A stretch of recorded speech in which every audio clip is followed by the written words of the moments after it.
Hi friends, ఈరోజు మార్చి 21వ తారీఖు మొక్కజొన్నలు వేసి దాదాపుగా 130 నుంచి 140 రోజుల మధ్యన అవుతుంది. ఇంకా హార్వెస్ట్ చేస్తున్నాం. ఈరోజు అయితే హార్వెస్ట్ చేస్తున్నాం. ఈ ఫీల్డ్ అయితే నాది కాదులేండి, నేను ట్రాక్టర్కి వచ్చాను. కోస్తున్నారు. హార్వెస్ట్ అయితే మిషన్కి వస్తూ ఉంది. దిగుబడులు అయితే ఏం పెద్దగా రాలేదు ఈసారి. వాస్తవానికి అయితే ఖరీఫ్లో కంటే రబీలో మంచి దిగుబడులు వస్తాయి, కానీ ఈసారి దిగుబడులు అయితే పెద్దగా కనపస్తలేవు. మొన్న పడినటువంటి వడగండ్ల వానకైతే మొత్తం చేనల్లో కింద పడిపోయింది. చూడండి, ఈ విధంగా అయితే కింద పడిపోయింది. కాబట్టి దిగుబడులు కూడా పెద్దగా వస్తలేవు. చూడండి, ఫోర్మెన్ అయితే మిషన్ రప్ప బాగా హార్వెస్ట్ చేస్తున్నాడు.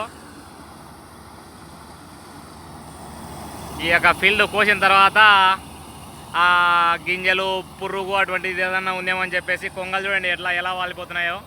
అంటే ఆ పురుగులను తినడానికి అనమాట.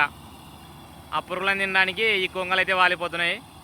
నేచర్ ఎంతో గొప్పది నిజంగా. వాస్తవానికి మనకు సైంటిస్టులు కూడా చెప్తూ ఉంటారు కదా, పొలాల్లో పురుగులు ఇరుగులు ఉన్నప్పుడు బొరుగులు చల్లితే ఆ బొరుగులు తినడానికి అనేది వచ్చేసి పురుగులను తింటాయి, పెద్దగా కెమికల్స్ మనం వాడాల్సిన అవసరం లేదని.